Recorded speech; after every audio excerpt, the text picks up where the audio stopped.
Γεια σας, είμαι η Ευαγγελία Χατζηλάου και σας καλωσορίζω στο νέο μου βίντεο. Σήμερα θα μιλήσουμε για ένα πολύ ιδιαίτερο και αγαπημένο βότανο. Είναι η λαδανιά, η οκίστος. Νομίζω ότι περισσότεροι από εσάς το γνωρίζετε.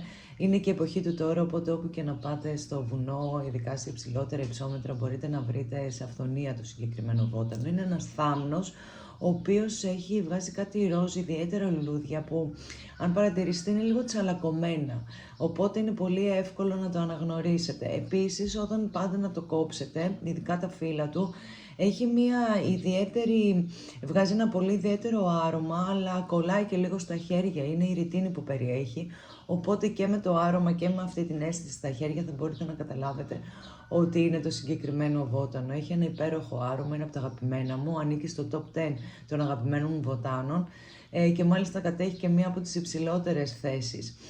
Είναι και το βότανο το οποίο είχα κάνει και στο μεταπτυχιακό μου, το είχα γράψει εργασία στην αρωματοθεραπεία και στη βοτανοθεραπεία, οπότε είμαι πολύ έτσι συνδεδεμένη συναισθηματικά μαζί του, αν μπορώ να το πω, και είμαι πάρα πολύ χαρούμενη που θα κάνουμε σήμερα το συγκεκριμένο βότανο.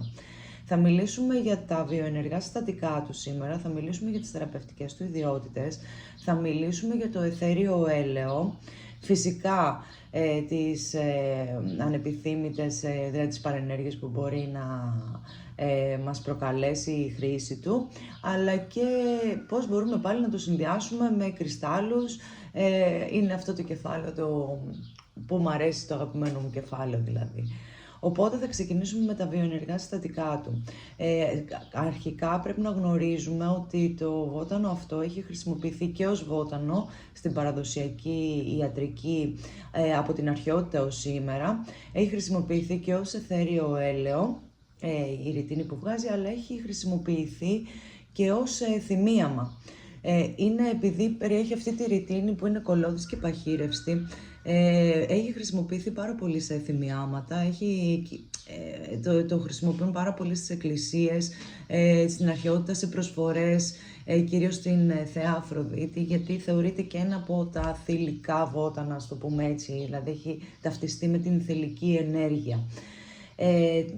Τα βιοενεργά του συστατικά, ας ξεκινήσουμε λοιπόν από τα βιοενεργά του συστατικά, είναι οι πολυφενόλες, που είναι και η κατηγορία η οποία έχει μελετηθεί και περισσότερο από όλες. Είναι η κατεχίνη, η επικατεχίνη, οι ανθοκιανίνες. Οι ουσίες έχουν ισχυρή αντιφλεγμονώδη δράση, δρούν ενάντια των ελευθέρων ριζών, οπότε μπορούμε να πούμε ότι ανήκει και στα βότανα τα οποία είναι αντικαρκινικά βότανα. Έχουν γίνει πολλές μελέτες πάνω στο συγκεκριμένο βότανο και όντως έχει παρατηρηθεί ότι μπορεί να βοηθήσει πάρα πολλοί ανθρώπους που έχουν αυτή την ασθένεια, αλλά μπορεί να χρησιμοποιηθεί και προληπτικά.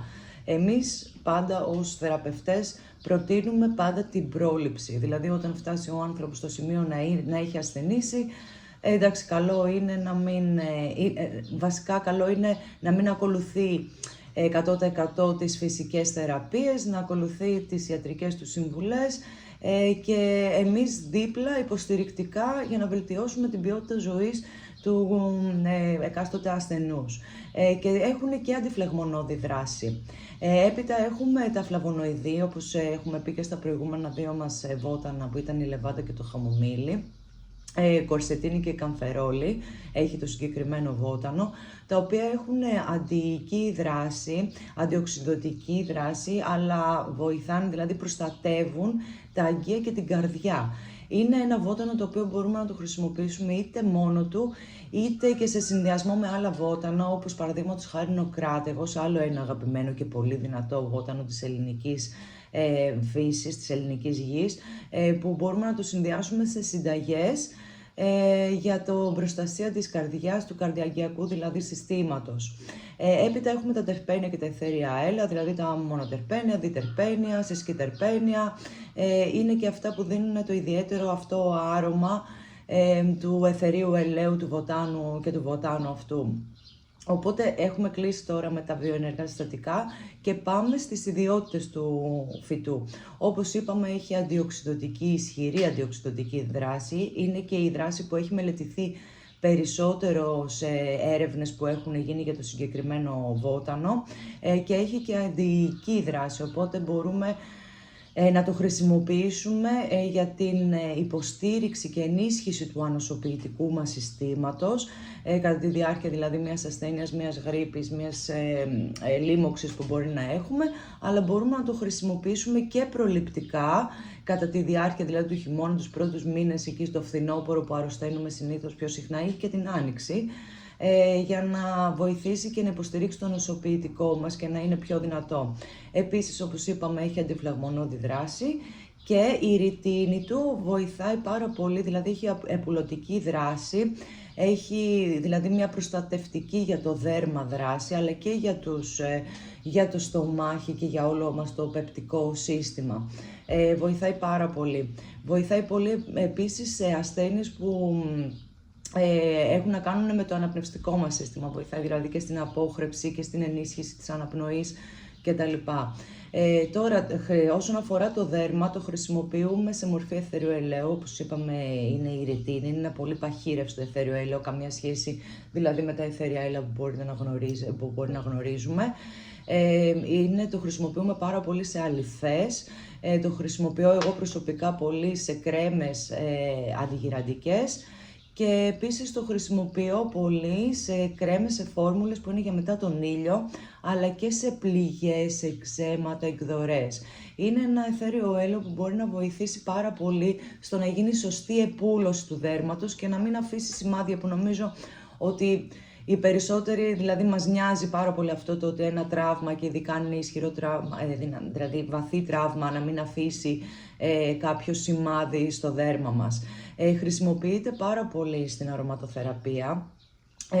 Είναι παραδοσιακά, δηλαδή έχει χρησιμοποιηθεί πολύ στην Κρήτη, άλλωστε υπάρχει και δηλαδή ο κύστος υπάρχει συγκεκριμένο ενδυμικό είδος που βγαίνει μόνο στην Κρήτη, είναι ο κύστος ο κρητικός, και μάλιστα έχει χρησιμοποιηθεί πάρα πολύ από το μινωικό, φανταστείτε, πολιτισμό. Έχει δηλαδή τόσο μεγάλη ιστορία στο νησί της Κρήτης, στο συγκεκριμένο βότανο. Μάλιστα υπήρχε και ένα συγκεκριμένο εργαλείο, το οποίο το χρησιμοποιούσαν για να μπορούν να βγάλουν το αιθέριο έλαιο, δηλαδή τη ρητίνη αυτή του βοτάνου, στην Κρήτη, το οποίο λεγόταν λαδανιστήρι. Και δηλαδή φανταστείτε δηλαδή ότι υπήρχε εξειδικευμένο εργαλείο γι' αυτό, οπότε φανταστείτε τι μακρά ιστορία είχε και πόσο πολύ το χρησιμοποιούσαν οι κάτοικοι του νησιού στην καθημερινότητά τους. Έχει αναφερθεί από τον Ηρόδοτο ότι συλλεγόταν από το τρίχωμα των προβάτων, δηλαδή όταν πήγαιναν τα πρόβατα να βοσκήσουν, ανάμεσα σε λαδανιές κόλλαγε στο τρίχωμά τους η ρητίνη και από εκεί, από το τρίχωμα δηλαδή των προβάτων, συλλέγανε μετά το αιθέριο αυτό έλαιο. Επίσης έχει αναφερθεί πάρα πολύ στο Διοσκουρίδη, στο βιβλίο του «Το Περιήλης Ιατρικής», κάπου εδώ το έχω, που λέει, δηλαδή αναφέρει ότι έχει μαλακτικές ιδιότητες, είναι για το βήχα και για αναπνευστικά προβλήματα, όπως προείπαμε, που σας το είπα δηλαδή και στην εισαγωγή, σε πληγές και σε φλεγμονές, με το να έχει δηλαδή αυτή την προστατευτική με την ιδιότητα, προστατευτική ιδιότητα, και να έχει και την αντιμικροβιακή ιδιότητα. Τώρα, το λάδανο γενικώς θεωρείται ένα ιερό άρωμα σε πάρα πολλούς πολιτισμούς. Έχει χρησιμοποιηθεί πολύ στην αρχαία Ελλάδα, έχει χρησιμοποιηθεί πολύ στην αρχαία Αίγυπτο, αλλά και σε πολλούς πολιτισμούς της Μέσης Ανατολής. Θεωρείται ένα από τα πολύτιμα, ας το πούμε, εμπορικά προϊόντα δηλαδή ανάμεσα στους πολιτισμούς της Μέσης Ανατολής και της Μεσογείου. Τώρα, κάποιες ιδιότητες του μάλιστα και κάποιοι ερευνητές αναφέρουν ότι το λότ ή λάδανο που αναφέρεται στην βίβλο είναι και το λάδανο, οπότε φανταστείτε πόσο αρχαίο είναι. Τώρα, πάμε στο αιθέριο έλαιο. Το αιθέριο του έλαιο έχει μια ζεστή οσμή, θα έλεγα είναι λίγο γλυκόπικρη και βγάζει... είναι ελαφρώς καπνώδης, δεν μπορώ ακριβώς, μόνο να το μυρίσετε μπορείτε να καταλάβετε τι εννοώ, αλλά θεωρείται, δηλαδή έτσι όπως το περιγράφουμε οι αρωματοθεραπευτές, βγάζει αυτή την καπνώδη, ελαφρώς καπνώδη οσμή. Χρησιμοποιείται πάρα πολύ στην αρωματοποιία, μάλιστα πολύ μεγάλες εταιρείες αγοράζουν το λάδανο από κυρίως το κρητικό, γιατί είναι πάρα πολύ ισχυρό και στην οσμή του και στις ιδιότητές του. Έχει χρησιμοποιηθεί πάρα πολύ σε διαλογισμούς, σε διάφορους πολιτισμούς, γιατί βοηθάει έτσι στο να ηρεμήσουμε και γενικώς έχει πάρα πολύ ωραίες θεραπευτικές ιδιότητες όσο αφορά και το πνεύμα μας, το οποίο θα μιλήσουμε και λίγο αργότερα. Βοηθάει πάρα πολύ στην γείωση, στη συγκέντρωση, γενικώς όταν περνάμε μία περίοδο στρες, όταν έχουμε μία υπερένταση, όταν έχουμε μία συναισθηματική φόρτιση, γενικώς μας βοηθάει στο να ηρεμήσει όλο αυτό που νιώθουμε μέσα μας, να το απελευθερώσουμε και μας αφήνει αυτή την γλυκιά μυρωδιά, δηλαδή μέσω της γλυκιάς μυρωδιάς μάλλον που έχει, μας αφήνει αυτή τη γλυκιά αίσθηση και την ηρεμία της ψυχής. Γενικώς πρέπει να προσέχουμε πάρα πολύ να είναι, όπως είπαμε και στο προηγούμενο επεισόδιο, αραιωμένο. Δηλαδή φανταστείτε, θέλουμε μία σταγόνα, επειδή είναι πολύ συμπυκνωμένο αιθέριο έλαιο, μία σταγόνα, αυτή τη φορά θα σας πω όχι 2 ή 3, σε 10 ml, έτσι ώστε να το χρησιμοποιήσουμε στο δέρμα μας σαν λαδάκι, αλλά ακόμη και σε κρέμα, ίσως και 2 σε κρέμα, γιατί εντάξει μπορούμε να χρησιμοποιήσουμε 2 σταγόνες σε κρέμα, αλλά σε λάδι είναι μόνο μία και τη χρησιμοποιούμε δηλαδή στο δέρμα μας για τους λόγους που έχω, δηλαδή για τις ανάγκες για αυτό που χρειαζόμαστε κάθε φορά. Συγγνώμη τώρα που μπερδεύτηκα. Τι άλλο ήθελα να πω τώρα, ναι, χρησιμοποιείται γενικώς, έχει χρησιμοποιηθεί πάρα πολύ για μασάζ, πάρα πολύ το χρησιμοποιούμε. Είναι για ξηρό δέρμα, είναι για δέρμα που έχει έντονες ρητίδες και όταν λέμε έντονες ρητίδες, αρκετά έντονες ρητίδες, γιατί βοηθάει πάρα πολύ. Είναι για μετά τον ήλιο, είναι για επούλωση όπως προείπαμε. Τώρα, ένα μικρό μυστικό που θα σας πω είναι ότι τα αιθέρια έλαια, τα οποία είναι ρητίνες, όπως είναι δηλαδή το λιβάνι, όπως είναι το μύρο, όπως είναι το πατσούλι, τώρα μιλάμε και για το λάδανο, βοηθάνε πάρα πολύ στην επούλωση και βοηθάνε πάρα πολύ σε βαθιές ρητίδες που είναι σαν χαρακές, αλλά και σε γενικώς αλλοιώσεις του δέρματος, δηλαδή σε ραγάδες. Όλες οι ρητίνες βοηθάνε πάρα πολύ για αυτά τα προβλήματα του δέρματος. Τώρα, τι πρέπει να προσέχουμε? Όπως προείπαμε, δεν κάνει να χρησιμοποιούμε μεγάλη ποσότητα. Δηλαδή, μία σταγόνα σε 10 ml λάδι είναι υπεραρκετό για να κάνουμε τη δουλειά μας. Τώρα, όπως έχουμε πει, που ισχύει και για όλα τα φώτανα, σε θυλασμό, εγκυμοσύνη, καλό είναι να μην χρησιμοποιείται, γιατί επειδή έχει και λίγο έντονο άρωμα, πέρα από τα συστατικά δηλαδή που περιέχει, επειδή έχει πολύ έντονο άρωμα, μπορεί να φέρει και να επιδεινώσει αυτές τις ανακατοσούρες, τις ζαλάδες και τις ναυτίες που μπορεί να έχουμε στην εγκυμοσύνη. Επίσης δεν κάνει να χρησιμοποιείται σε παιδιά που είναι κάτω των 3 ετών, γιατί όπως είπαμε δεν έχει δημιουργηθεί το ανοσοποιητικό του σύστημα, αλλά ούτε το αναπνευστικό, και επειδή έχει πολύ έντονο άρωμα αυτό το αιθέριο έλαιο, δεν είναι καλό να μην το εισπνεύσει παιδί που είναι κάτω των 3 ετών, γιατί μπορεί πραγματικά να έχει πρόβλημα. Όταν επίσης έχουμε, ενώ χρησιμοποιείται σαν ρόφημα όταν υπάρχει κάποιο κρυολόγημα ή για απόχρεψη κτλ. Όταν έχουμε όμως κάποια ευαισθησία στο αναπνευστικό μας σύστημα, καλό είναι να μην το χρησιμοποιούμε, γιατί το έντονο του αυτό άρωμα μπορεί να δημιουργήσει περισσότερο δυσφορία και πιο έντονο βροχόσπασμο, και είναι κάτι που πραγματικά θα μας ταλαιπωρήσει, θα μας κουράσει και δεν αξίζει τον κόπο, πιστέψτε με. Τώρα, όταν έχουμε και βαριά αυτή η αναπνοή, όπως συνήθως έχουν πολλοί άνθρωποι, κυρίως στην άνοιξη, λόγω της ατμόσφαιρας και τα λοιπά, που μπορεί να έχουν έτσι μια ευαισθησία στο αναπνευστικό σύστημα, στο αναπνευστικό του σύστημα, όπως επίσης και άτομα που έχουν άσθμα. Καλό είναι να μην εισπνέουν αυτό το αιθέριο έλαιο, ούτε σε αρωματοποιητή, αλλά ούτε και απευθείας φυσικά να το εισπνεύσουμε.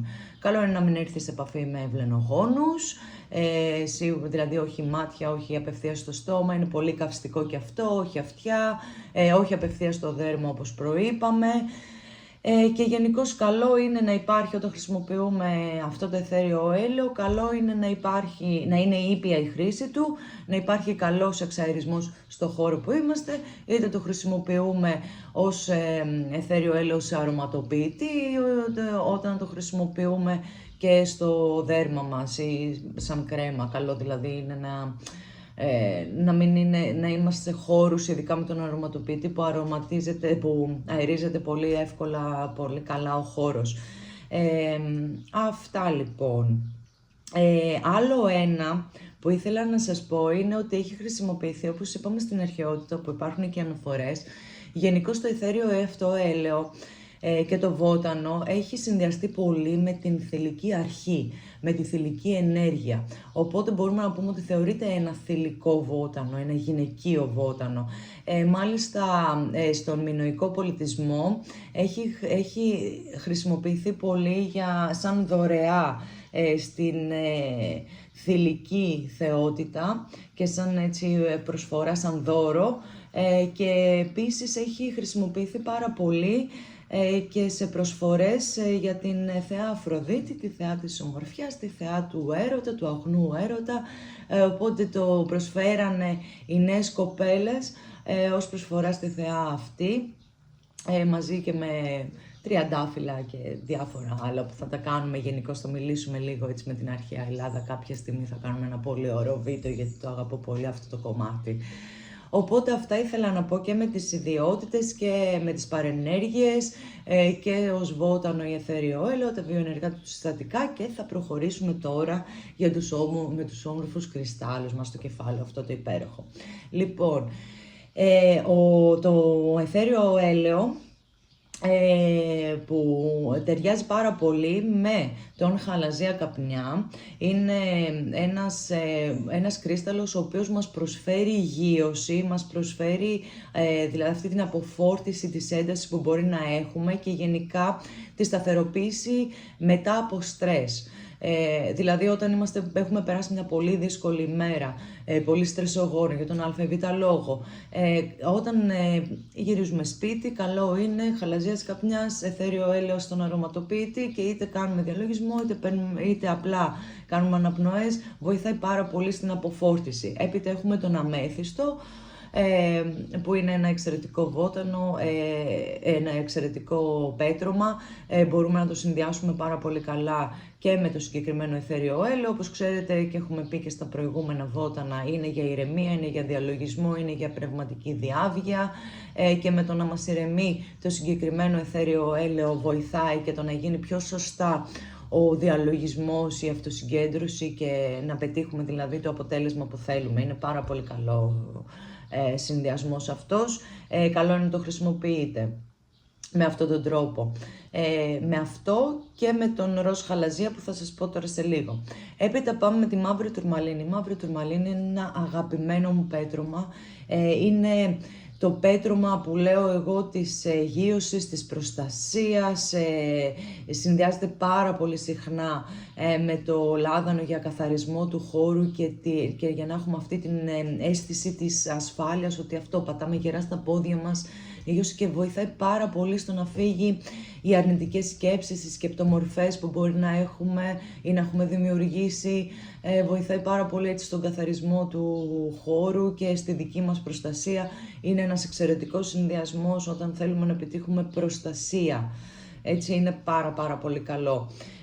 Όπως προείπα, είναι ένας κρύσταλλος που μπορούμε να το βρούμε εύκολα, είναι λίγο πιο ακριβώς, αλλά πραγματικά παιδιά πιστέψτε με αξίζει πάρα πολύ. Μετά έχουμε τον διαυγή κρίσταλο, όπως είχαμε πει και στο προηγούμενο βίντεο. Είναι ο πασπαρτού κρίσταλος, βοηθάει πάρα πολύ στο να ενισχύσουμε, δηλαδή κάνουμε έναν διαλογισμό και έχουμε μια συγκεκριμένη πρόθεση, όποια και είναι αυτό, ό,τι και να αφορά, από την εσωτερική μας ηρεμία, από την τύχη, από εργασία, από ερωτικά, ό,τι φανταστείτε, έρχεται και ενισχύει τη δράση του αιθερίου ελαίου και μπορεί να χρησιμοποιηθεί και σε συνδυασμό αναλόγως στο τι θέλουμε να πετύχουμε και κάποιον άλλον κρίσταλο, έτσι ώστε να έρθει και να ενισχύσει και την δράση και του κρυστάλλου και του δεύτερου κρυστάλλου, δηλαδή και του αιθερίου ελαίου. Τώρα, τελευταίο και καλύτερο, έχουμε το ροζ χαλαζία, τον αγαπημένο μου ροζ χαλαζία. Είναι αυτός που έχει και ήπια προστατευτική δράση, προστατεύει πάρα πολύ το τσάκρα της καρδιάς, μπορεί να χρησιμοποιηθεί τέλεια με το λάδανο. Το λάδανο άλλωστε έχει ροζ χρώμα, όπως είπαμε, επειδή έχω κάνει και χρωμοαρωματοθεραπεία, συνδυάζουμε το χρώμα του βοτάνου που έχει βγει σε χρωματογράφο, έτσι, και του αιθερίου ελαίου και του κρυστάλλου, για να πετύχουμε δηλαδή αυτό που θέλουμε. Και το ιδανικό κρύσταλλος που ταιριάζει με το αιθέριο έλαιο του λαδάνου είναι και συνδυάζεται και με την θεά Αφροδίτη και με τον έρωτα και με όλη αυτή την ομορφιά και τις ιδιότητες που έχει η συγκεκριμένη θεότητα, είναι ο ροζ χαλαζίας. Ο ροζ χαλαζίας μας βοηθάει να έχουμε αυτή τη συναισθηματική απαλότητα, αυτή την ηρεμία, αυτή την αγάπη, τη ζεστασιά, να βλέπουμε την ομορφιά της αγάπης. Δεν έχει σημασία τι νιώθουμε ή ποιες είναι οι καταστάσεις που μας έχουν οδηγήσει στο συγκεκριμένο αυτό βαρύ συναίσθημα. Μας βοηθάει πάρα πολύ να το δούμε όλα πιο καθαρά, μας βοηθάει πάρα πολύ στο να βρούμε τους λόγους που νιώθουμε όλο αυτό και να αντλήσουμε μέσα από όλο αυτό το πρόβλημα και όλο αυτό που νιώθουμε αυτή τη στιγμή βαρύ, την ομορφιά. Γιατί παιδιά δεν έχει σημασία τι συμβαίνει αυτή τη στιγμή και τι νιώθουμε αυτή τη στιγμή, σημασία έχει ότι καταφέραμε να νιώσουμε. Και αυτό είναι το πιο σημαντικό. Είτε αυτό είναι θετικά και όμορφα συναισθήματα, είτε αυτά είναι αρνητικά. Δεν έχει σημασία. Σημασία έχει ότι νιώσαμε. Ότι νιώσαμε και ότι νιώθουμε, άρα είμαστε ζωντανοί, άρα έχουμε ψυχή. Και αυτό είναι το πιο σημαντικό και αυτό λείπει στις ημέρες μας. Γιατί όλο αυτό που συμβαίνει μας έχει κάνει να το χάσουμε. Το λέω και το ξαναλέω, αλλά δεν ξέρω με ποιο τρόπο μπορώ να σας μεταφέρω αυτό που νιώθω μέσα μου όταν τα λέω αυτά, αλλά θέλω πραγματικά να σας το περάσω. Κανένας μας δεν είναι καλά και τέλεια στη ζωή, 100%. Αλλά αυτό που πρέπει να βλέπουμε είναι ότι νιώθουμε, ότι είμαστε ζωντανοί. Λοιπόν, πάμε με δύναμη, προχωράμε και αλήθεια σας λέω ότι με τη θετική σκέψη μπορούμε να αλλάξουμε τον κόσμο. Μπορούμε να φτιάξουμε πρώτα το δικό μας μικρό κόσμο και μετά και όλο τον υπόλοιπο κόσμο μέσα από το παράδειγμά μας και το φως που μπορούμε να εκπέψουμε. Λοιπόν, αυτά ήθελα να σας πω. Εύχομαι να σας άρεσε. Εγώ το κατευχαριστήθηκα. Ενθουσιάστηκα πάρα πολύ που θα κάνω το συγκεκριμένο βότανο. Όπως σας είπα, το αγαπώ πολύ. Είμαι πολύ έτσι, συνδεδεμένη μαζί του συναισθηματικά. Έχει πολύ μεγάλη ομορφιά. Βγείτε, συλλέξτε το, μαζέψτε το, αποξηράνετε το, μυρίστε το, απλώστε το σώμα σας σε ένα λιβάδι που έχει, σε ένα τόπο δηλαδή που έχει και λαδανιές, να πάρετε όλη αυτή την όμορφη ενέργειά του. Και εδώ είμαστε μέχρι το επόμενο βίντεο. Σας ευχαριστώ πάρα πολύ, να είστε καλά, σας φιλώ.